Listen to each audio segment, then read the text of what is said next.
ملای میوانەکەم مەسیر الشرعی شرع لێکۆڵێری سیاسی و ئەمنی بەڕێزەسی سوپاس بۆ ئامادەبوونی بەڕێستان لە دوای هێرشەکانی ئێران بۆ سەر ئیسرائیل لە ڕۆژهەڵاتی ناوەڕاست چاوەڕێی چی بکەین؟ بەڵێ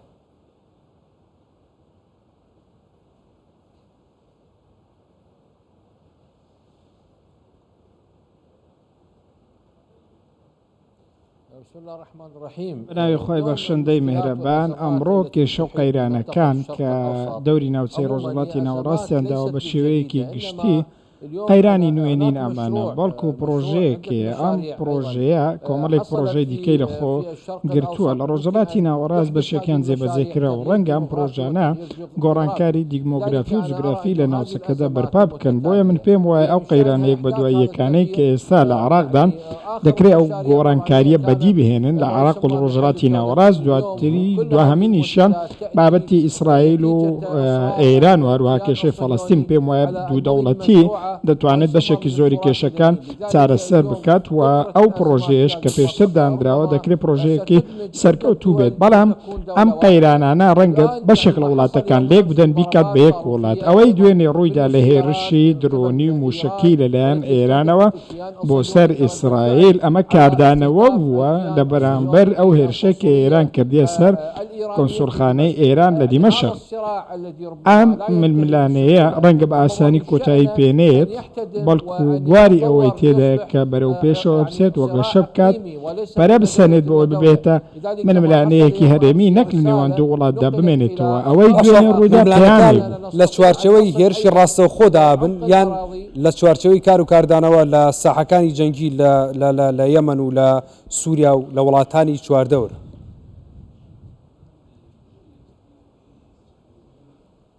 تمام. نعم نعم نعم اليوم أمس نعم يوم أمس كانت الطائرات المسيرة دوێنێ فڕۆکە بێفڕۆکەوانەکان و موشەکە بالستی و کڕوزەکان کە ئیسرائیلیان کردە ئامانس فڕۆکەخانەیەکی سەربازیان بە ئامانس گرتووە و چەند ناوچەیەکی سەربازی ئیسرائیلیان پێکاوە ئەمانە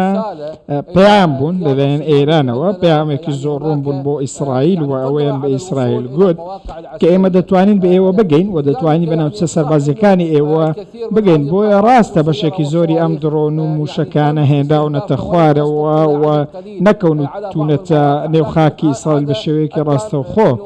بەڵام ئەمە ئامانجەکەی خۆی پێکاوەتە ئێران مەبەستی بۆ پەیامێک بۆ وڵاتانی هەرێمی بنێرێت بەوەی کە گوتوێتی پێشتر گوتی من ئیسرائیل بە ئامانج دەکەم دواتر هێرشەکەی ئەنجامدا لە ڕێگەی درۆن و موشکی بالستی و موشکی کرۆزەوە بۆیە ئەگەر هەسەنگاندێکی سەربازی بکەین پێم وایە ئێستا بەرەکانی ڕوبڕبوونەوە گۆڕاون و سەر و سیمای نوێ خەریکە بەدەر دەکەوێت ئەگەر بێت و هەر پێشێلکاریەک لەلایەن ئیسرائیل و ئێرانەوە جارێکی دیکە ڕوو بداتەوە ڕوبڕبوونەوەی تونتر دروست دەبێت و یاساکان جارێکی دیکە دەگۆڕدرێن بۆیە هەسەنگاندی سەربازی بۆ ئەوەی دوێنێ بریتە لەوەی کە ئەو هێرشی ئێران هێرشی دیکەی بەدووادا دێت و ئەمریکا هەسەنگاندێکی دیکە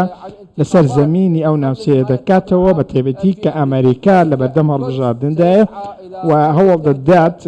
بارودۆخەکە هێور بکاتەوە تەنانەت هەموو وڵاتان ئێستا دەیانەوێت کە ئەوەی ڕوویدا دووبارە نەبێتەوە چونکە ئەو پەرەسەندانە لە بەرژەوەندی هیچ بەڕێز ئەسیر ئێران دەڵێ هێرشەکانمان کۆتایی هاتووە وەزیری بەرگری ئیسرائیلی ژەڵێت ئێمە بەردەوامە بین پێ دوایە ڕۆژەکە چی لێ دێت هەر بەردەوامە بێ خود لە خاڵێک ئاوەسێ خاڵەکەش پێ دوانی ئەمریکا دای بنێ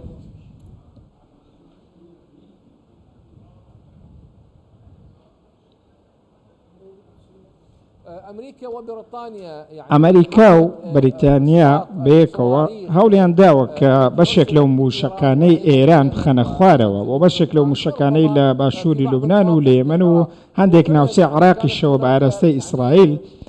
هاوێژراون هەوڵی داوە بەشێکیان بخاتە خوارەوە هەوڵ دەوێت پرۆگرامیان بکات چونکە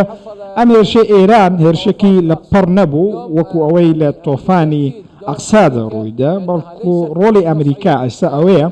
کە لەگەڵ پەرەساندندا نییە و هەوڵ دەدات کە هێوربوونەوە بەسەر ناوچەکەدا بسەپێنێت و بە ناتانیاوەشیان گوتووە کە ئێمە نامانەوێت وەڵامی ئیسرائیل وەڵامی ئێران بدەیتەوە چونکە ئەم هێرشە کاردانەوە بووە کەواتە ما کە ئێران کاردانەوەی هەبووە تۆ نابێت هێرشێک بکەیت بابەتەکە بەرەو پەرەسەندنی زیاتر بدەیت لەبەر ئەمەش ئێران گوتوێتی کە ئێران دەڵێ ئێمە نامانەوێت هێرشەکانی هێرشی دیکە بکەین و هێرشەکەمان کۆتایی پێهاتوە بەڵام ئەنجومەنی سەربازی ئیسرائیل دەڵێت ئێمە لە کات و شوێنی دیاریکراو وەڵامی هێرشەکانی ئێران دەدەینەوە ئەوان کات و ساتیا دیاری نەکردووە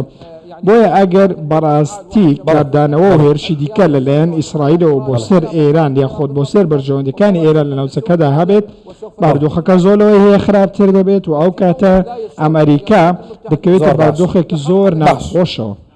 بەڵێ بەڕێز ئەسیر ئەلشەرع لێکۆڵێری سیاسی و ئەمنی سوپاس بۆ ئامادەبوونی بەڕێزتان کە لە بەغداد و لەگەڵمان بوون.